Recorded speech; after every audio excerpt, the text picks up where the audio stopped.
Hello, this is Dr. Jean, dear future people. Today we are going to talk about a very interesting topic.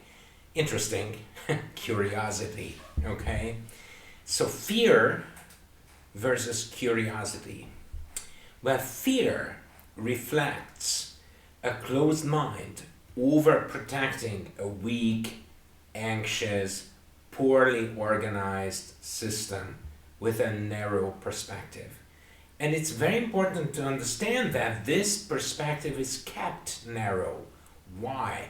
Because we are protecting ourselves. We are defending a weak system, right? Whereas if we have a curious mind, then we have an open mind, robust enough to seek novelty yet maintaining stability. Okay? So robustness is the key. It is robustness that obviates the need for protection to keep our perspective artificially narrow. Okay? Well, of course, it's not like fear is bad and curiosity is good. There has to be a balance. There has to be a balance specifically between a childlike enthusiasm and impetus and momentum, okay? When the system is in a state where it's robust and healthy. Yet, in times when we have any kind of regression, because we are sick, because we are weak, because we are tired, okay, we need a natural withdrawal. We need to shut a little, okay, shut out outside experiences so we can organize the ones that we already have and set up some kind of protection against new overwhelming influences, okay? So there has to be a balance between fear and curiosity. Dynamism and vitality, creating exuberance, must be balanced with patient maturity, arising from processing and organizing a large amount of experience. So what this means is that the more we have the abundance of organized life experiences, the more robust we are going to be, and that means that the more we have the capacity to not become unstable when faced with a plethora of new experiences, okay? So we have more of a chance to be curious. But let's always remember what happens to the bone structure in kidney disease, because that's going to be a very good model of what's going to happen if we are too open to information abundance without the ability to maintain stability. So what happens to bone structure when you have chronic kidney disease, usually advanced chronic kidney disease? Well, what happens is that the bone is constantly being restructured. Okay, so there's increased bone formation, but also increased bone resorption. Okay, and this is too dynamic. When the bone is working all the time to restructure itself, it loses stability. So then you are going to develop bone pain, you are going to develop more chance for fractures, and you have a weaker bone, okay? So it's very important that the bone does not have this high turnover, okay? So that the bone structure has a chance to become stable. So the same thing is with information. It is very important not to have too much information about anything, because if we have excessive information flow that we are unable to keep up with, that is gonna mean a weak organizational state. And remember what happens when we are not very well organized. We become confused, and once we are confused, we tend to be overwhelmed and weak. And that is the exact thing that we are trying to avoid. So what happens if a mind is in a constant state of confusion and weakness? Why? Because we neglect organization. Well, what happens is that if we lack vitality, then we are going to raise walls.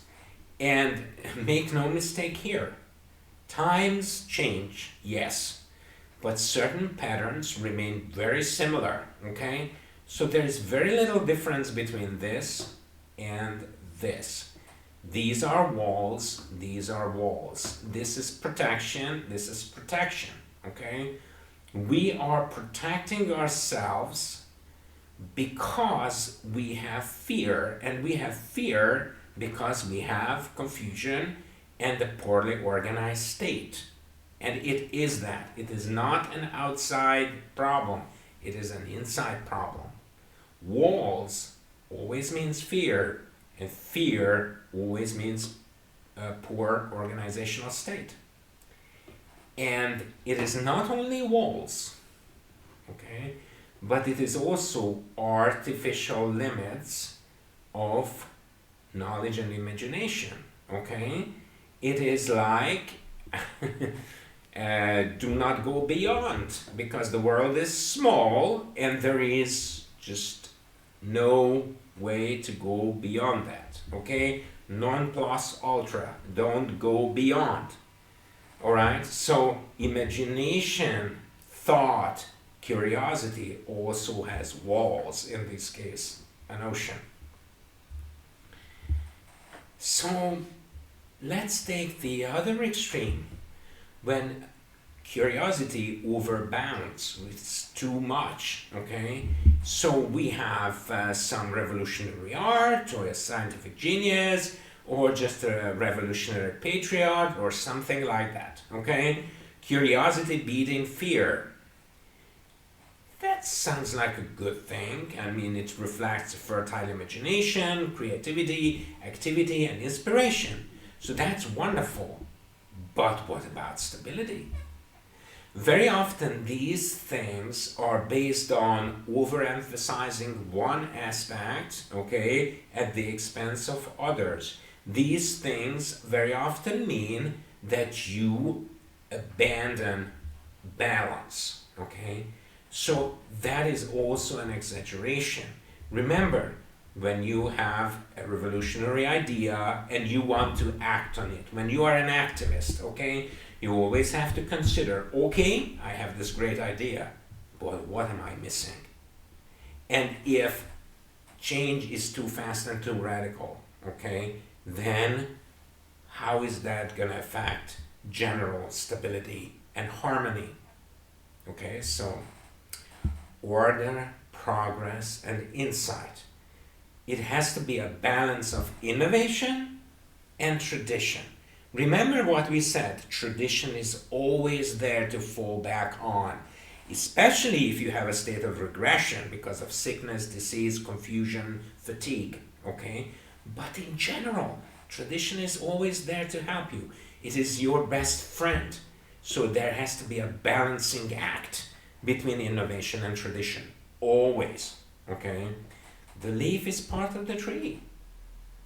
Okay, you cannot just go out on your own and do not consider other things, okay? The organ is part of the body and the past is part of the present, okay? So these are organic, in organic unity. It represents different aspects of the same organism, okay? Past, present, and future. It's in organic unity, okay? So you cannot abandon the past. You cannot start a white page. Sometimes you feel that you need to. You need a new page, you need a new beginning, okay? Understandable. But sooner or later, you will have to consider the trends from the past.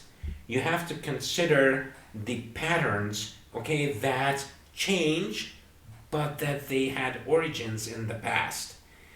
And so there is continuity. Why? Because organic part means continuity. Organic part means that you cannot cut a leg, okay, without severing the arterial circulation. These things belong organically together. And what about projected paths? Projected paths like this or this, okay, are always based on more or less linear extrapolations. So it's if we take just one aspect of the past and then mechanically extend it into the future, then we have a projected path. But the more we consider the past as an organic part of the present, the more we see that there are many possibilities, okay, for projections. Okay, so we have a range rather than a simple linear continuation. So order, progress, and insight will lead to stability and robustness. Why? Because if we have a lot of life experience, meaning progress, because a lot of life experience means that we are more, we have more insight, okay, and we organize them. Life experience means that these are inputs that we organize, we integrate, we digest, okay. That's going to create a more abundant order, and a more abundant order means robustness, okay. So we are able to handle more novelty without losing stability, okay. And so if there is unexpected turn of events, we then have something to draw from, okay. So we have large amounts of possible patterns for us to react with. So we have a lot of tools, okay, that we can choose from. That's what robustness means. So one path is closed off by a tiger. We choose an alternative path. We don't go and fight a tiger, okay? This is the tiger's territory. Why would we do that? We choose an alternative path. And the more means we have at our disposal, the more alternatives we have. That's what abundance means. That's what robustness means, okay? So no alternatives, so in other words, poverty in options means that you cannot maneuver. You have to go and fight. And sometimes that's a good choice, but most of the time it is not, okay? You have to have the inner abundance so that you have a space to maneuver. And if you maneuver, okay, then you get to avoid unnecessary fighting. Even in military science, an attack based on maneuver is often the best defense. So most of the time, military experts aim at maneuver, okay, active maneuver, so that you avoid actual loss of life. But maneuver means momentum, imagination, organization, and planning. So the best maneuver aims at obviating the need to fight altogether, okay? So you are curious, you want to explore the world, but you, by exploring the world, create alternatives for yourself because you have an inner abundance of knowledge, of options, of insight and understanding, okay? And so if you do that, then you don't need to fight because you have this option and this option and that option. So if you have unexpected events, you have some degree of anticipation, but unexpectedness is always there as a possibility, okay? Then you evoke the appropriate response because you have so much to choose from, and then you understand that this is probably better than this, but I have several options, and then we think and we choose the best, okay? So you leave room for alternative solutions. Okay? Robustness means that we have several possible paths. So this is demonstrated by these two pictures. Okay? So here is laminar flow. Laminar flow means that there is one dimension, there's one direction, okay? And your river or your blood flows in one direction without any perturbance, okay? So what happens is that if you have a laminar flow and you have a blockage here, okay, then you have a problem.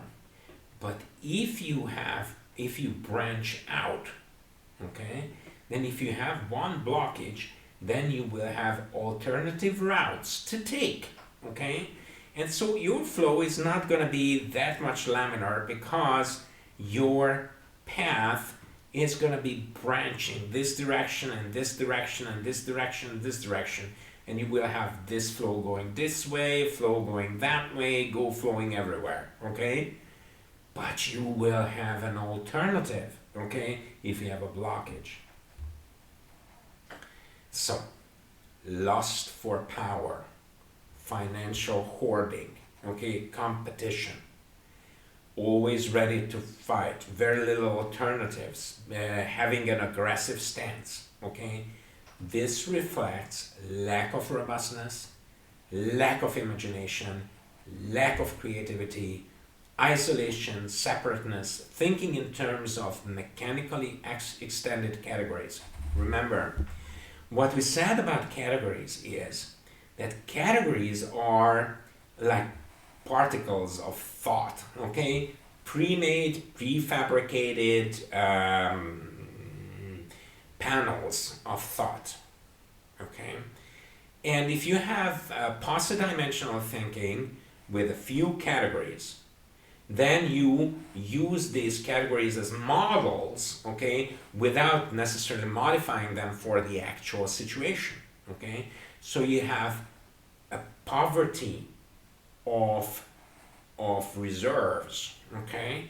And so what you have then is that the more you have these prefabricated ideas, okay, the more you lack local uniqueness, okay, the more chance you have of competing. Why? Because you cannot imagine alternative ways. You always seek mechanical consensus, okay, and you will have a fixed path where there's gonna be just too many people, and if there's too many people and there's congestion on the road, then there's gonna be a greater chance for bumping into each other, okay? So you want to avoid that. You want to have a clear vision. And to have a clear vision, you have to have an abundance of organized life experiences. So, there is a joy to this. There is a joy of creation, of radiation of energy, overflow of content. You have multiple branches, multiple alternatives. And this joy comes from the feeling of not power, but the feeling of potentialities, okay? So you understand that I am rich inside. I have abundance. I have multiple choices that I created for myself, okay? Multiple alternatives, multiple possible directions, okay? So remember that when realists, okay, realpolitiker, okay, when they are telling you that this is the fact, you are going to tell them that this is the fact that you have observed, but I have potentialities, okay? And this potentiality or that potentiality or that potentiality all have chances in the appropriate situation to actualize and to manifest themselves as facts. So facts are not fixed things, okay? It's like that, and it's gonna be like that, and it has always been like that. No, facts are manifestations, actualities, and if you have abundance, then these facts can go this way or this way or this way or this way, and to some degree you have control over that. And the more abundant you are, the more chance you have to have control over whatever path you are wanting to take. Okay, so remember, the world is not based on facts. On the contrary, facts are manifestations of possibilities. And the more opportunities you have, the more alternatives you have, the more facts you are gonna potentially influence in the future. So, we said that fear is important. Because when you are weak, when you are sick, when you are disorganized, when you are confused, you have to protect yourself, okay? But it is not walls and it is not denial that will help you in the long run. Denial can also help, okay? Sometimes, on the short run. But it is active maneuver, okay? That will overcome the barriers and maintain the flow of knowledge, of life experience, of organization and energy. That is what you're preferring most of the time. Sometimes you need denial, and most of the time you do have fear, but fear can be overcome by active maneuver based on imagination and creative thinking. And now we are going to change subjects and go back to what we said when we were talking about the fruit tree. We said that body and soul are left and right, they belong together. But this time we are going to emphasize the differences, okay? So there are two aspects of the same thing, physical and spiritual.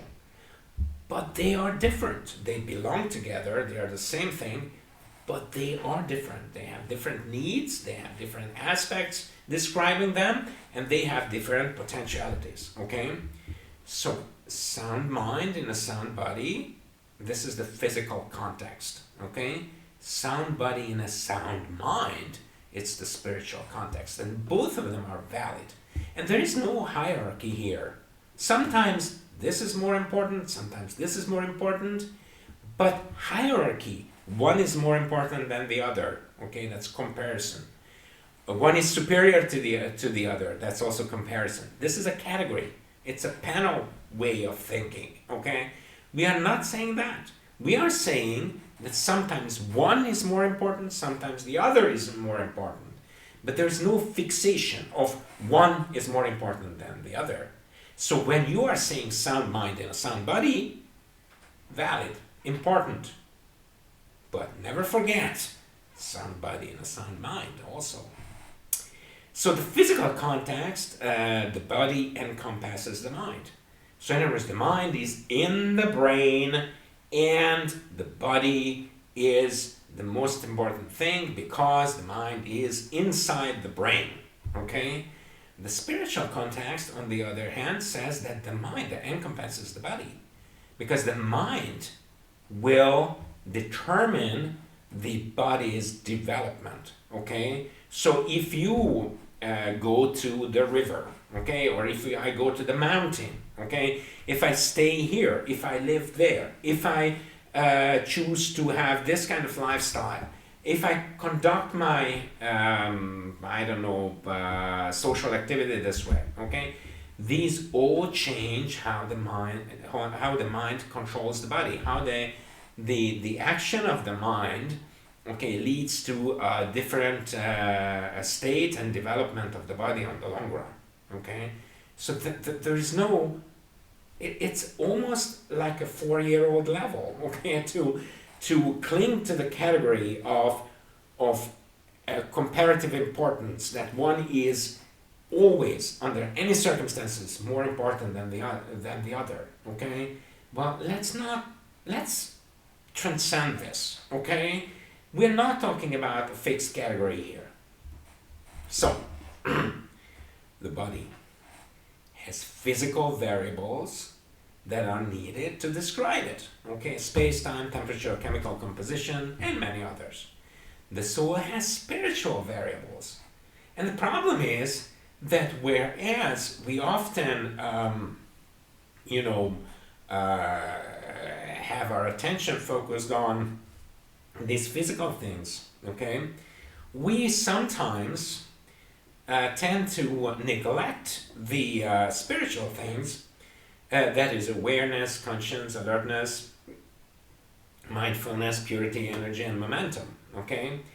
And then we even sometimes make the mistake of looking at spiritual things as if they were physical things, okay? For example, that the divine is a physical object. It's incredible, okay? Or some kind of miracle happens, okay? Some spirituality manifests itself as a physical thing, okay? So these are mixing these two aspects up, okay? It's not that they are separate, they're not separate, okay? But they both have their own unique nature. So let's not mix these things together. There are spiritual things and there are physical things, okay? And one is this aspect and one is that aspect of the same thing, but let's not mix it up. Cultivation of the body, attending its needs, developing potentials. Same thing with cultivation of the soul. Okay, so you cannot just preferentially look at the body all the time. Sometimes you need to, but other times you need more cultivation of the soul.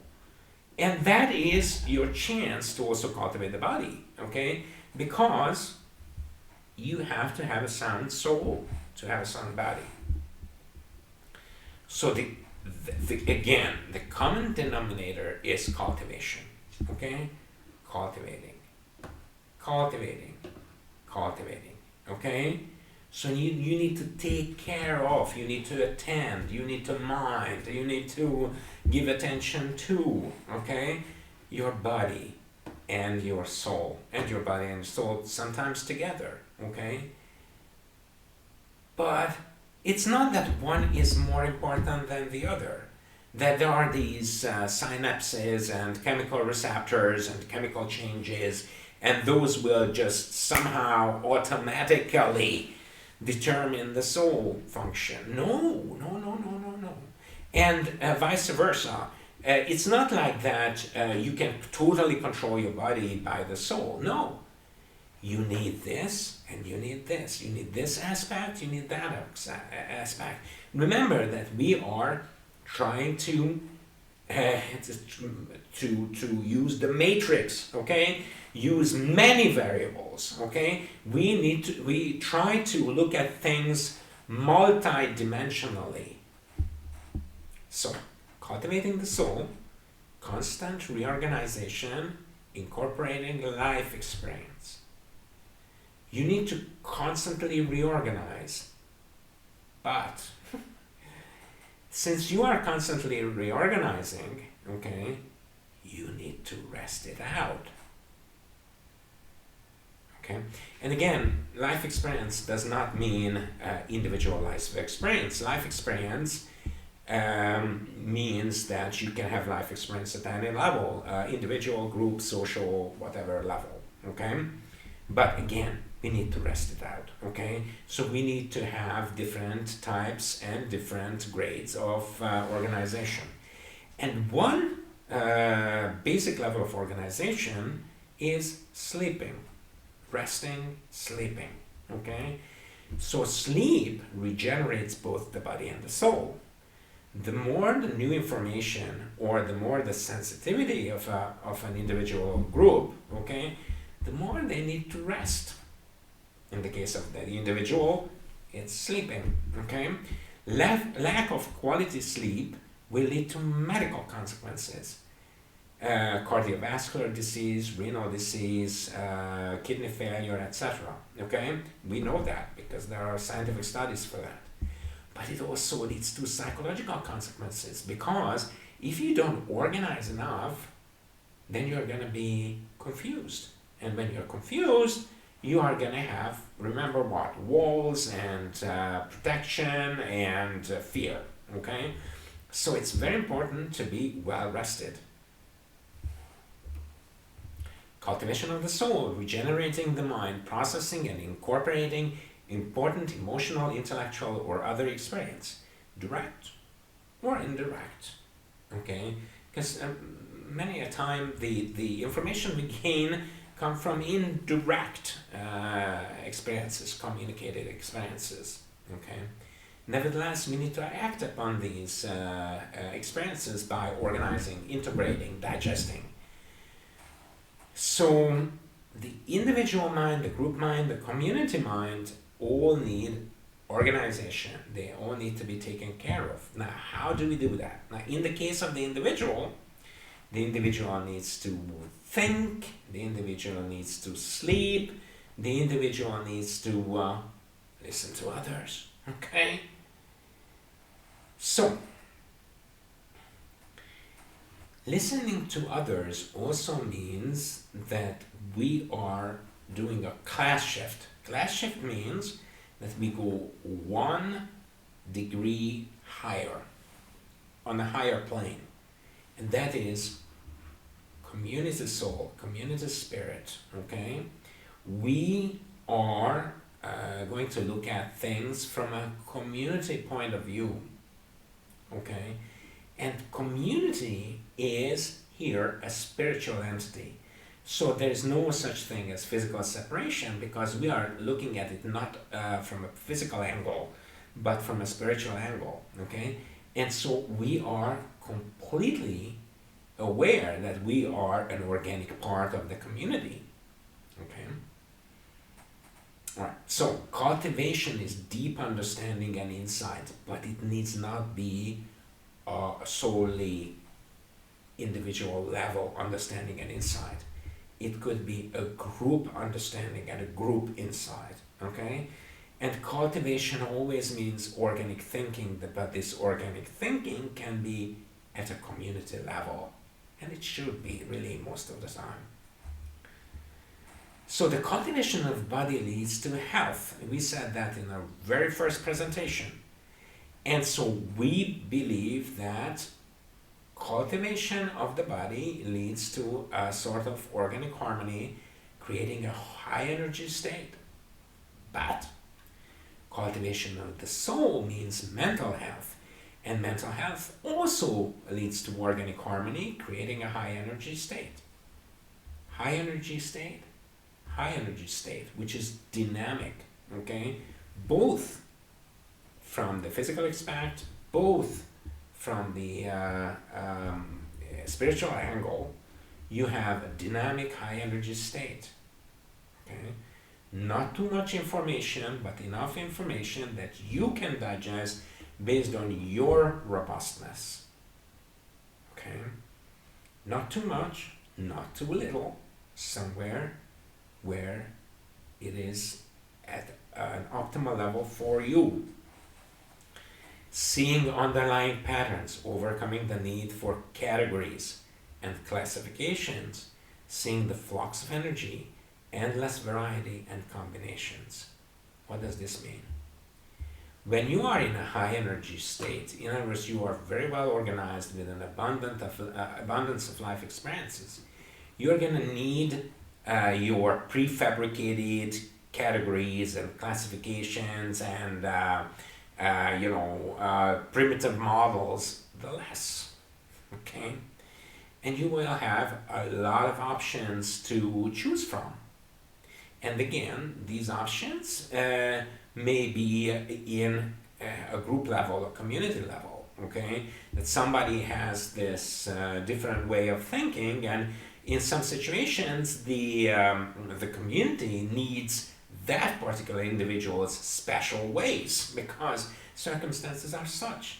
Okay, so we have to cultivate true diversity, not formal diversity, but true diversity, so that under different circumstances, we have all these options, okay? An abundance of thought, an abundance of creative solutions. So let's talk about soups now, okay? So let's think about a community as a soup, okay? It has all kinds of ingredients, right? So this is a carrot here, this is beans, this is, I don't know, potatoes, this is again beans, okay? And you have asparagus and whatever, okay? So now, these kind of things, they form an organic unity, okay, which is the soup, all right? And they are not separated out because this whole thing is in a solution, okay? So there is a dynamic equilibrium between the parts, all right? And so this community here is an organism. The soup is an organism. It's not the same soup without this or without that, because there's a local equilibrium, okay, between this and the solvent, okay, which is the juice. All right. So this thing means that we have truly diverse things creating an abundance, but that abundance, okay, is in an organic whole, an organic unit, okay? And again, this is a model. This can be regarded as a unit, but really, this is only a model. In reality, this is in organic relationship with its environment, okay? So it's only an imaginary unit. But what we are emphasizing now is that the organic parts, okay, they form an organism. So, cultivation of body and soul creates energy and momentum, and it also creates an organic unit, okay, organic unity. So it's something that makes you live more of your potential. And when you live more of your potential, the more abundance you have, the more you are connected, interconnected, okay, with your environment. The more surface you have, the more interface you have with everything else. So cultivation of the body helps the soul, given its stability, structure, and order. The cultivation of the soul also helps the body, giving it organization and inspiration. Okay? So then, body and mind cultivation oftentimes comes at a community level. Okay? Community level, body and soul organization. Community level, body and soul organization. And the same thing here. Alright? And so now you are feeling that you are part of a greater organism. But not just one member, but a unique part, an organic part, without which this community is the poorer, the less abundance, the less potentiality there is for that community. So you have a unique contribution to the organism, but you are not separated. You are not one member, and one does not equal, okay? Because they are not identical. They are fundamentally different, yet they belong together. So we go from separate and homogeneous units forming multitude to organic parts maintaining their uniqueness and contributing uniquely to an organic unity. Okay? From one, we go to the other by cultivating both the body and the soul, and by cultivating not only the individual level but also at the community level. So to summarize all of this, we have fear and we have curiosity. We have a balance between fear and curiosity, okay? But when you are curious, when you interface more with the whole of reality, you are also creating an abundance, which also interfaces more with more of reality. And the more organicity you create, the stronger that community, the texture of which is this organicity. So you become like the soup, an organic whole, unique and colorful. The group is an organic whole, unique and colorful. Body and soul cultivated create organicity. Organicity means belonging together uniquely with multiple interactions, with multiple possibilities. And that puts you on a higher plane. So forget about human particles. Forget about separateness. Forget about walls. They are needed, yes, especially in times of regression. But your aim is always this, organicity. And with that, I thank you for your attention and goodbye for now.